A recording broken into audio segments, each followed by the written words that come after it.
Ever wish your app could understand user questions like magic?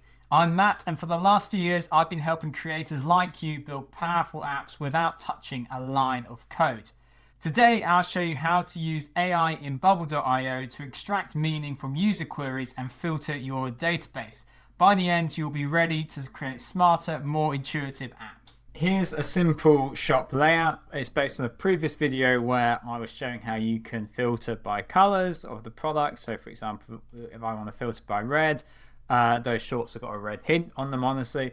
You can do that. But what we really wanted to focus on is that if I was to type something in here like have you got red trainers, how do I get that to filter my catalog of products? Well, we can do that using AI, using the Bubble API connector with Claude. So let's dive right into building a prompt in Claude to do just this. So I'm going to be referring to the Claude documentation here and the tool use. We need to be taking this tool because we want some structured data back. We need it JSON structured in order to be able to extract out like product title, we want trainers, and product color, we want red. So to do that, we have to use the tools feature, and I'm just going to start by copying all of this to my clipboard.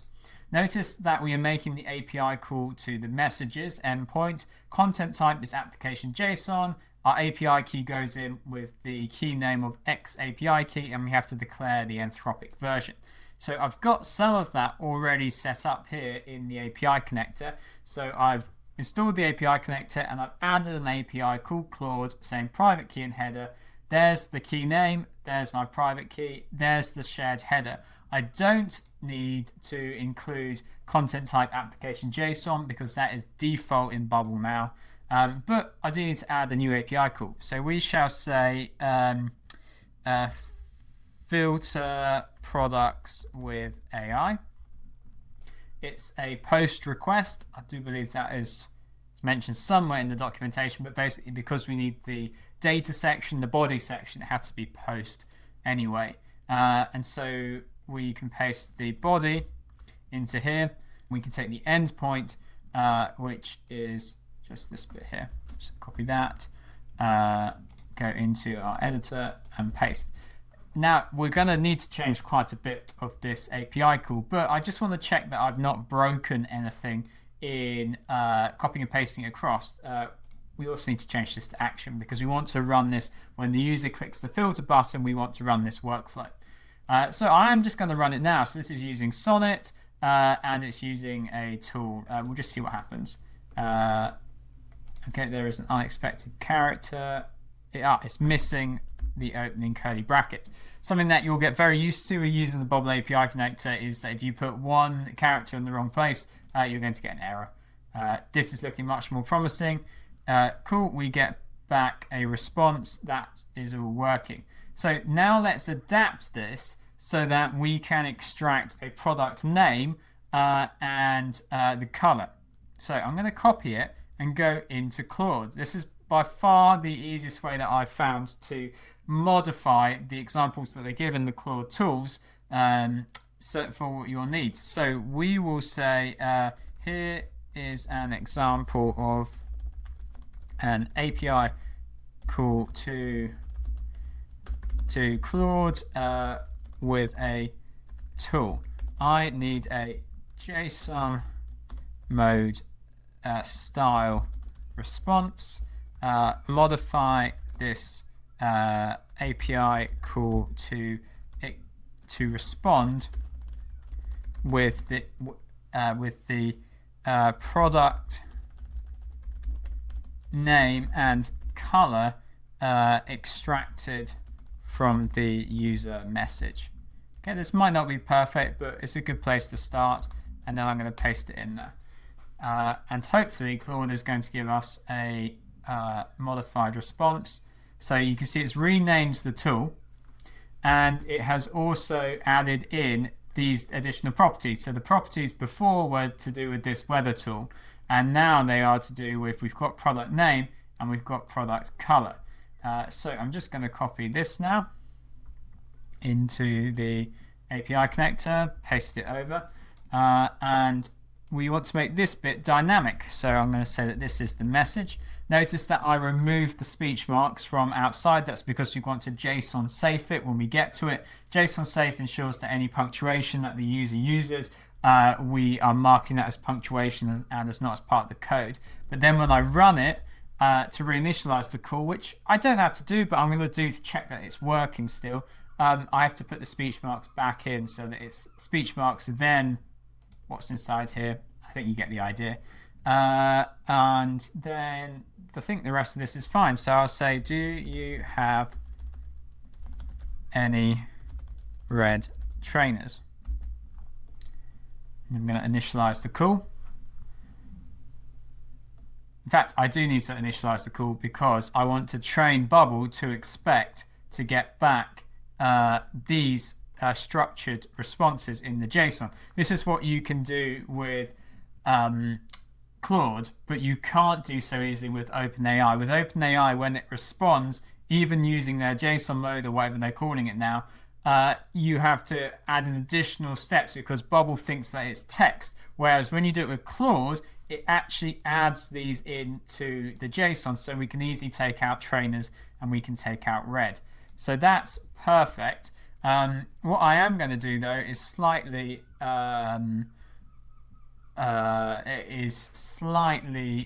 dictate the response that I get back. So I want it to pick from one of the colors here because I don't want it to basically, maybe if someone says maroon, I want it to say red because I don't have a maroon, but I do have a red listed.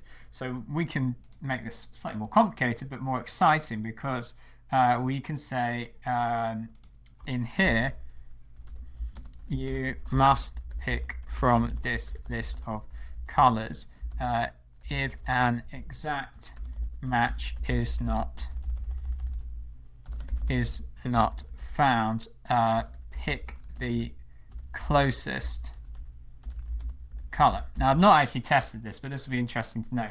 So then we will list our colors here, and I'll say this is list of colors. Because I'm wanting to make it another field, it's not private because we have to insert data into it in the workflow, but I'm going to insert a list of my option set values in that space there. Right, let's go ahead and set this up with our design editor here. So when filter is clicked, we want to run our Claude filter products with AI. If you don't see that, it's because you've named it something different here. So it's Claude filter products with AI, but also it might be that you've got this set to data when it needs to be action. You also need to have initialized it successfully, otherwise it won't show up in the workflow editor. So the message is our multi-line inputs value JSON safe, and our list of colors will be our option sets. So remember, I've got the colors set up as an option set, color all, and then I just want it to list the display. So that's going to list black, white, red, green in that exact format with the capitalization. I think that's going to be important when we come to this next step. I then need some way of saving the response, and I'm going to use a custom state for that. So these ones are based on the filtering we've got here, but I'll just start a new one. I'm going to call this one AI detected color, and it's going to be so actually I think I could make this color. Okay, so I'm trying to pair it straight in with my option set, and I'll say AI detected name,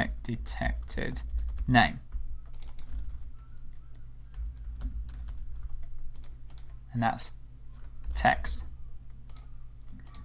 Okay, so I will actually need to make a slight change in my API connector because now I'm going to try and match the response with one of my colors.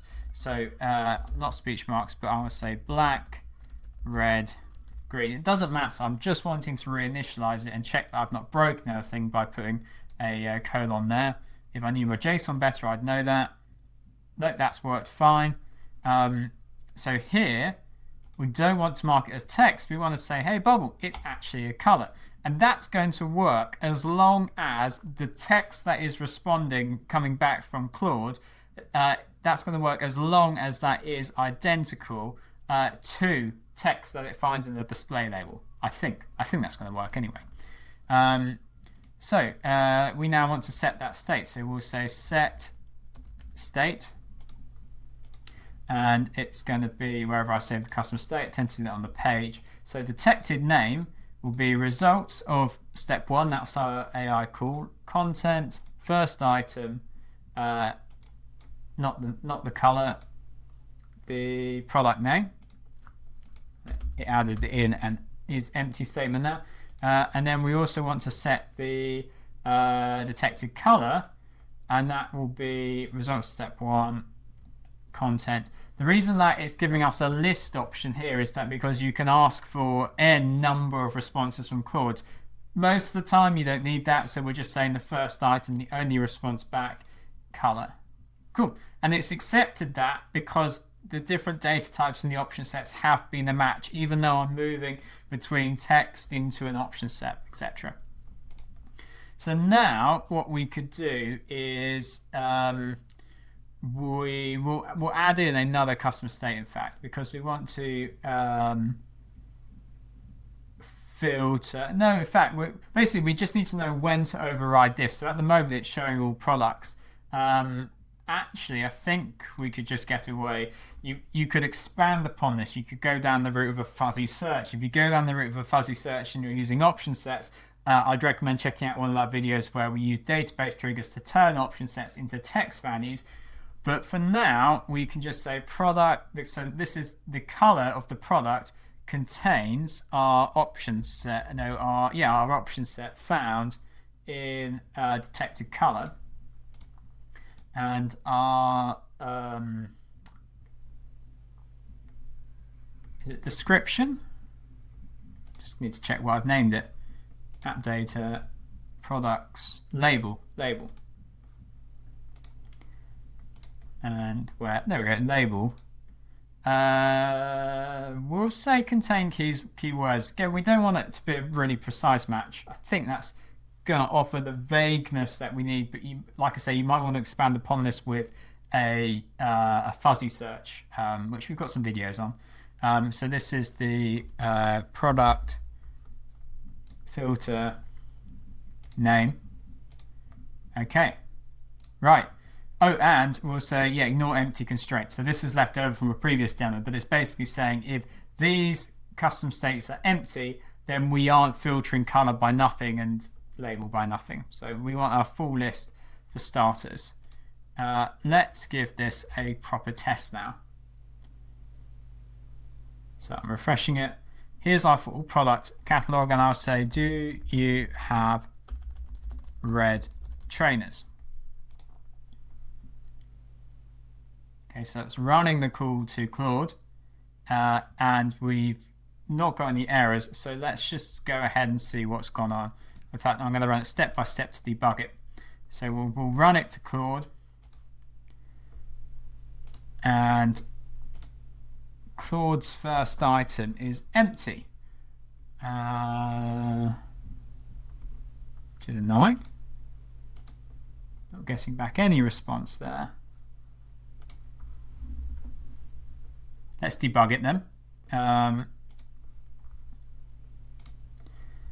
So we've got this one here. We'll re-initialize. Just see if we get back an appropriate response in the API connector. So we do. We get back trainers, and we get back red.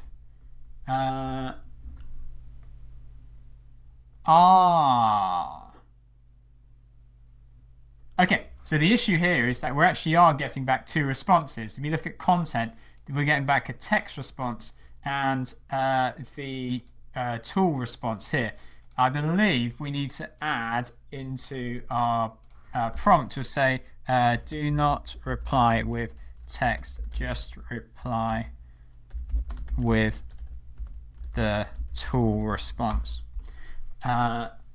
Because there is some sort of parameter that we can add in. No, that's not quite right. I meant update the API call so that there isn't a chat-like response, but we just get the tool data.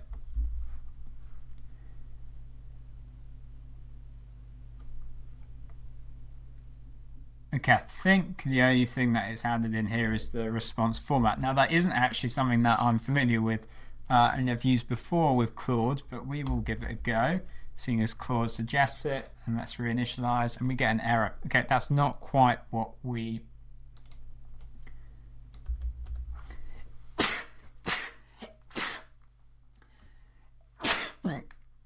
That's not quite what we wanted. Let's dive back in here and scroll down to JSON output. I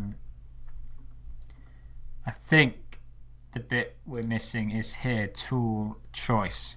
Let's try that. So I'm going to just leave in these additional bits of the video because I think it is helpful to show the debugging process. So tool choice goes in at the same level as messages. So paste it in there, and then I need to update the tool choice to the tool name, which is extract product info. Okay, I'm going to reinitialize to check I've not broken any JSON syntax. This is good right now. There we go. So the first bit of content we get back is trainers and is red. So we will go back and we'll test it again.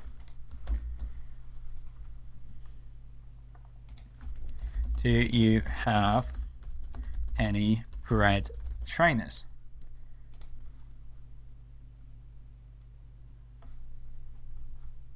Okay, so let's dive in, see why this hasn't worked. So the products search where red is red and contains keyword trainers. So that has worked, but maybe it's just not finding the appropriate match.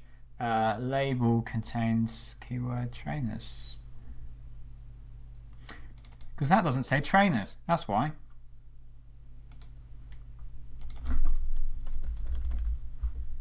In trainers, right, that would be why. Let's go back, try that again. Do you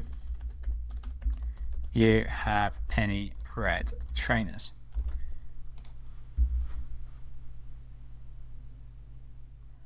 Brilliant, that has now worked. Now let's just try it to see if it's going to make that jump from another word for red into red.